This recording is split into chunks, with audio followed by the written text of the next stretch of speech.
Microsoft Excel, Microsoft Windows, Mac OS X और iOS के लिए माइक्रोसॉफ्ट द्वारा विकसित एक स्प्रेडशीट एप्लीकेशन है। ये डेटा स्टोर करने, ऑर्गेनाइज करने और डेटा का विश्लेषण करने के लिए प्रयोग किया जाता है। इसमें गणना, ग्राफिकल टूल, पाइवोट टेबल और विजुअल बेसिक फॉर एप्लीकेशन यानी वीबीए नामक एक मैक्रो प्रोग्रामिंग लैंग्वेज होती है। एक्सेल माइक्रोसॉफ्ट ऑफिस सूट का ही एक हिस्सा है। Basic user interface. आइए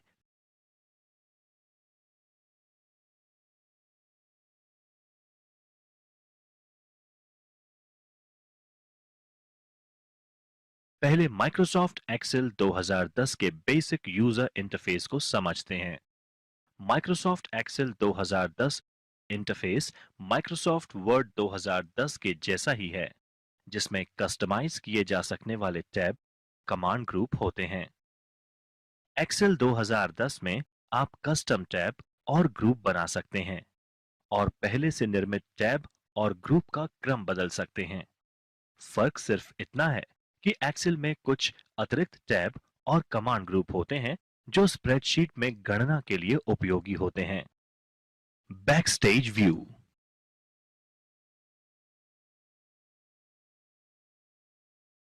आप फाइल टैब पर क्लिक करने के बाद माइक्रोसॉफ्ट ऑफिस का बैकस्टेज व्यू देख सकते हैं। ऑफिस बैकस्टेज व्यू आपको शीट सेव करने, खोलने, प्रिंट करने और शेयर करने के बहुत विकल्प प्रस्तुत करेगा, जिसका डेमो आपने माइक्रोसॉफ्ट वर्ड अध्याय में आपके लिए प्रदर्शन दस्तावेज साझा करने के लिए विकल्प देता देखा। बैकस्टेज व्यू में उपलब्ध विभिन्न विकल्पों में है save, save as, open, close, info, recent, new, print, save and send, help, option और एग्जिट।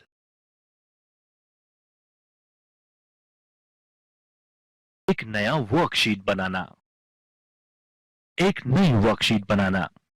एमएस एक्सेल में एक नई वर्कशीट बनाना बहुत सरल है।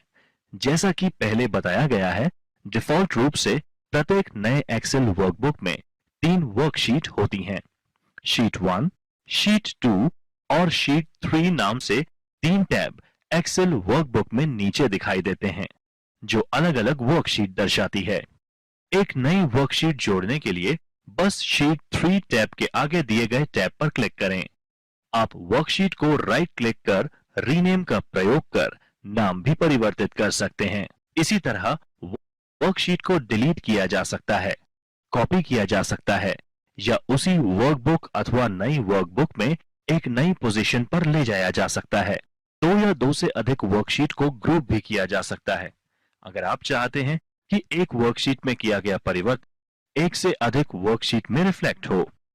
वर्कशीट को ग्रुप करने के लिए पहली वर्कशीट का चयन करें, कंट्रोल की दबाए रखें और अन्य वर्कशीट का चयन करें जिन्हें ग्रुप किया जाना है और उसके बाद कंट्रोल को रिलीज करें। सॉर्टिंग और फिल्टरिंग। मूल रूप से सॉर्टिंग एक विशेष में अपने वर्कशीट के डेटा का आयोजन करना है। उदाहरण के लिए एक स्कूल के छात्रों की सूची अंग्रेजी की वर्णमाला के अनुसार या कक्षावार या रोल नंबर वार या जन्म तिथि के ऑर्डर में या किसी अन्य ऑर्डर में सॉर्ट की जा सकती है। वर्णमाला के क्रम में सॉर्टिंग। एक सेल में कॉलम का चयन करें जिसे आप सॉर्ट करना चाहते हैं। इस उदाहरण में हमने एक कॉलम में एक सेल का चयन किया है। होम टैब एडिटिंग ग्रुप में सॉर्ट और फिल्टर कमांड पर क्लिक करें। ए से जेड का चयन करें। अब श्रेणी यानी कैटेगरी कॉलम में जानकारी वर्णमाला के क्रम में आयोजित हो जाएगी। छोटे से बड़े क्रम में सॉर्ट करने के लिए एक कॉलम में सेल का चयन करें जिसे आप सॉर्ट करना चाहते हैं। एक कॉलम जिसमें संख्या प्रविष्ट हो। होम टैब पर एडिटिंग ग्रुप में सॉर्ट और फिल्टर कमांड पर क्लिक करें। छोटे से बड़े यानी स्मॉलेस्ट टू लार्जेस्ट का चयन करें। फिल्टरिंग। इसी तरह फिल्टर सुविधा को परिणाम के सटीक और आवश्यकता अनुसार ही सीमित डेटा प्रदर्शित करने के लिए इस्तेमाल किया जा सकता है। उदाहरण के लिए, अगर आप केवल उन रो अथवा पंक्तियों को जिसमें छात्र एक विषय में 70 से अधिक अंक हासिल किया है का डेटा प्रदर्शित या शामिल करना चाहते हैं, तो डेटा के मार्क्स कॉलम का उपयोग कर फिल्टर किए जा सकते हैं। फिल्टर करने के लिए वह डेटा सेलेक्ट करें जिसे आप फिल्टर करना चाहते हैं। डेटा टैब पर सॉर्ट एंड फिल्टर ग्रुप में फिल्टर पर क्लिक करें।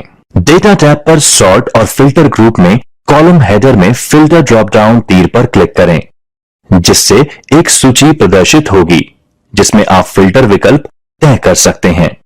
वैल्यू से चयन करने के लिए सूची में select all check box clear करें। यह सभी चेक बॉक्स से टिक मार्क हटा देगा। फिर केवल उन्हीं वैल्यूज को चुनें जो आप देखना चाहते हैं और परिणाम देखने के लिए ओके पर क्लिक करें। फॉर्मूलाज और फंक्शंस। फॉर्मूलाज यानी सूत्र वो समीकरण है जो आपकी वर्कशीट के मूल्यों पर गणना का प्रदर्शन करते हैं। माइक्रोसॉफ्ट एक्सेल में बुनियादी फॉर्मूले हैं: जोड़ना, घटाना, गुणा करना और विभाजन करना। एक साधारण गणना करने के लिए आपको एक सूत्र के आगे बराबर प्रतीक के बाद गणना लिखनी होगी। उदाहरण के लिए इज इक्वल्स टू 5 + 79 सेल में परिणाम 84 आएगा। इसी तरह कई ऑपरेशंस को भी एक सूत्र में किया जा सकता है। बराबर 5 + 89 × 56/8। एक सेल में कई ऑपरेशंस के लिए एक्सेल के ऑपरेशन एक विशिष्ट क्रम पर आधारित फॉर्मूले से होते हैं। इसमें सबसे पहले ब्रैकेट की गणना होती है और उसके बाद एक्सपोनेंशियल गणना और उसके बाद गुणा और भाग, जो भी सूत्र में पहले आता है, और अंत में जोड़ और बाकी, इनमें से जो भी पहले आता है। एक्सेल 2010 की गणना में अक्सर इस्तेमाल होने वाले कुछ बुनियादी फंक्शन है।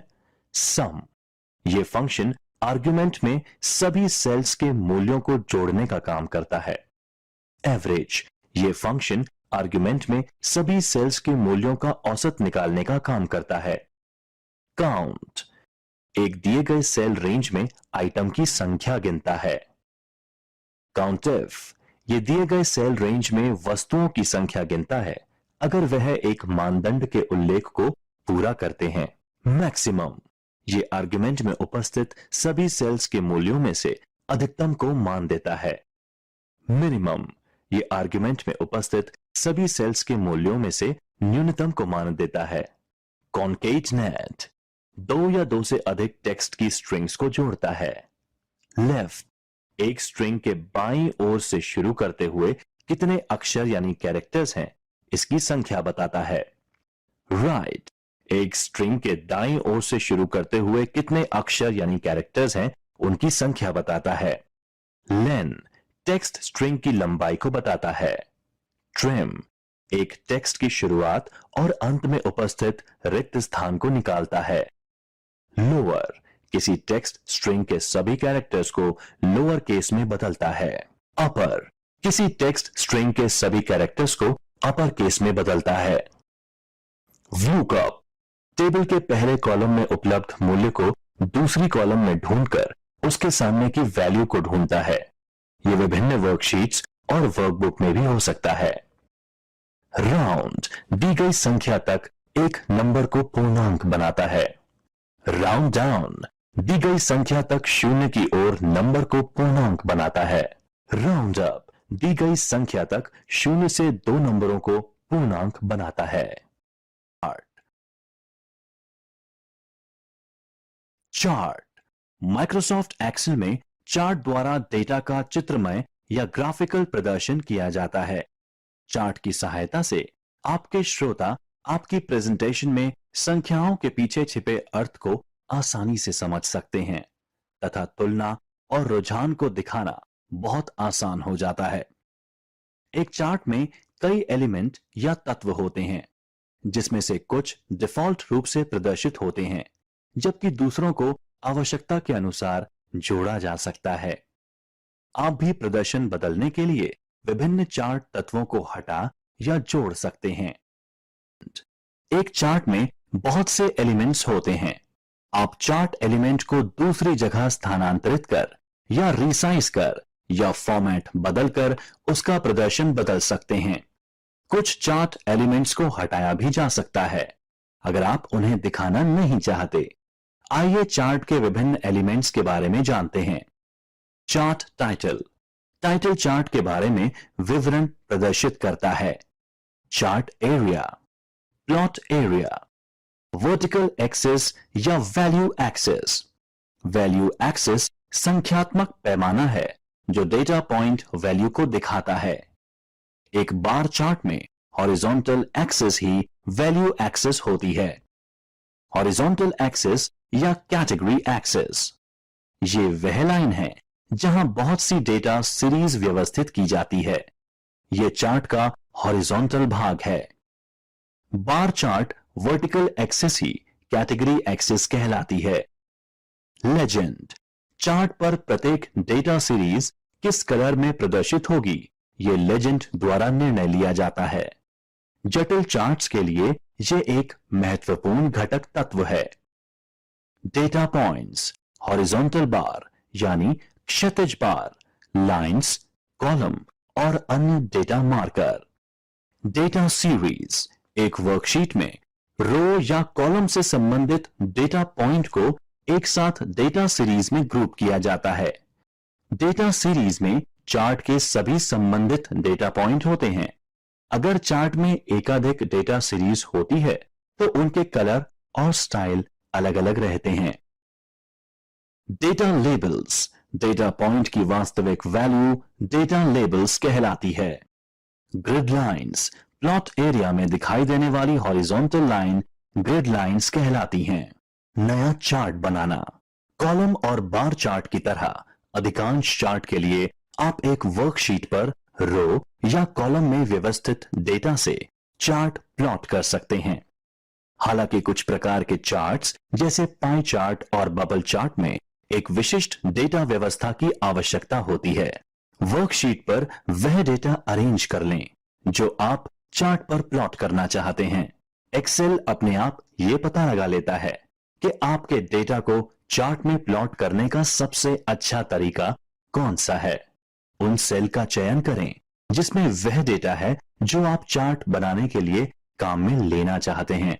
यदि आप केवल एक सेल चुनते हैं, एक्सेल अपने आप ही उसके पास के उन सभी सेल्स का डेटा चार्ट बनाने के लिए उपयोग कर लेता है। रिबन पर इंसर्ट टैब पर क्लिक करें और चार्ट समूह ग्रुप में इच्छित चार्ट श्रेणी का चयन करें। उपलब्ध चार्ट टाइप देखने के लिए इंसर्ट चार्ट डायलॉग बॉक्स पर क्लिक करें और फिर एरो पर क्लिक कर विभिन्न चार्ट टाइप स्क्रॉल कर देखें। चार्ट टाइप का चयन करें। डिफॉल्ट रूप से चार्ट वर्कशीट पर ही एक एम्बेडेड चार्ट की तरह जुड़ जाता है। मॉडिफाई या फॉर्मेट करना। एक बार आप चार्ट इंसर्ट कर देते हैं, चार्ट टूल्स का एक सेट प्रदर्शित होने लगता है जिसमें 3 टैब रिबन पर दिखते हैं। ये तीनों टैब तभी दिखते हैं जब चार्ट का चयन किया रहता है। आप इन 3 टैब्स के उपयोग कर चार्ट को मॉडिफाई कर सकते हैं। 3 टैब्स हैं डिजाइन, लेआउट और फॉर्मेट टैब।